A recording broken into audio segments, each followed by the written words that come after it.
네, 안녕하세요. 강은호입니다. 오늘 저는 열흘째를 맞이했고 이재명 정부는 출범 100일을 맞이했습니다. 진심으로 축하합니다.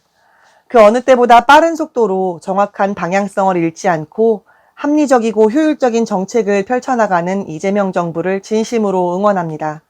앞으로도 지금처럼 계속 잘해주길 진심으로 바라고 기원합니다. 오늘부터는 한 단락씩 읽으려고 합니다.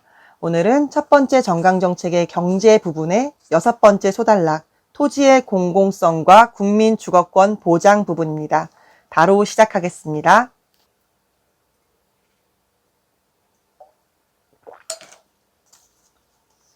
토지의 공공성과 국민 주거권 보장.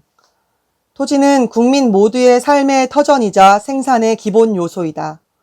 토지재산권 행사의 합리성을 담보하는 제도적 장치를 구축하여 편중된 토지 보유와 지대 수익으로 인한 경제 왜곡과 불평등을 방지하고 공공성을 갖춘 건전한 발전을 도모한다. 토지의 공공성 실현을 목적으로 부동산에 대한 과세 체계를 개편하여 조세 부담의 형평성을 제고하고 사회적 불평등 심화를 해소하기 위한 정책을 추진한다. 주거권은 안정된 주거 생활을 영위할 국민의 기본권이다.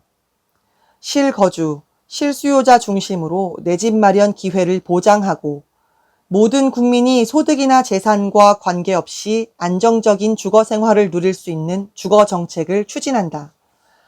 투기 수요 억제, 주택 수급 균형 등을 통해 부동산 시장을 안정화하고 공공주택 공급 확대, 수요 맞춤형 주택 공급, 임차인 권리 보호 등으로 서민의 주거권을 보장한다. 청년과 노인, 신혼부부, 저소득층, 장애인 등 주거 취약 계층에 대한 복지 지원을 적극 추진한다. 토지의 공공성과 국민 주거권 보장이라는 이 소제목 자체에서 내용이 함축적으로 들어가 있다고 볼 수 있는데요. 전체적으로 토지는 개인의 소유를 인정하되 공공의 이익과 사회적 형평성을 보장해야 한다는 토지 공개념의 개념이 들어가 있는 것을 알 수 있습니다. 우리나라는 헌법에 토지 공개념을 명시했다기보다는 제23조 재산권에 관한 내용에서 살펴볼 수 있는데요. 헌법 제23조 모든 국민의 재산권은 보장된다. 그 내용과 한계는 법률로 정한다. 2항 재산권 행사는 공공복리에 적합하도록 하여야 한다. 3항 공공 필요에 의한 재산권의 수용, 사용 또는 제한 및 그에 대한 보상은 법률로서 하되 정당한 보상을 지급하여야 한다. 이렇게 명시되어 있는 것을 확인할 수 있습니다. 이 소단원에서 말하는 내용은 두 가지로 압축할 수 있을 것 같습니다. 하나는 한정된 재산인 토지가 너무나 과도한 투기의 대상이 되거나 편중된 소유의 대상이 돼서는 안 된다.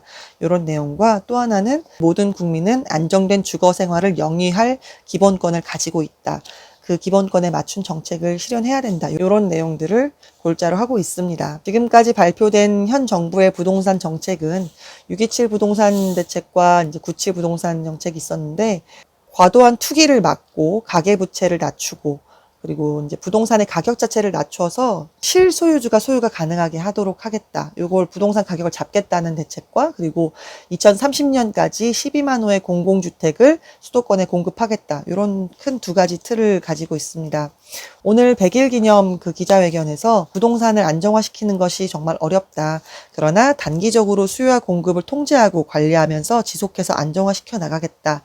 방향성과 집중력을 잃지 않는 이재명 정부이니만큼 끝까지 잘 해나갔으면 좋겠습니다. 저는 요즘 공간이 곧 비용이라는 생각을 정말 많이 하는데 특히 함께 공유하는 공간에 대한 생각을 많이 합니다. 함께 사용하는 공간이 많을수록 지역 주민들의 행복도가 높아지고 또 생활 만족도가 굉장히 높죠. 그러나 이런 건 역시도 비용의 문제이기 때문에 어떤 지역은 함께 공유할 수 있는 공간이 굉장히 많은데 어떤 지역은 그것이 전무한 곳도 있습니다. 인구가 수도권에 집중되는 것도 비슷한 이유죠. 공유할 수 있는 공간이 많아지니 개인의 비용이 감소하게 되는 효과가 나타나게 되니까요. 공유하는 공간에 대한 정책도 많아졌으면 좋겠습니다. 오늘은 여기까지 하겠습니다. 감사합니다.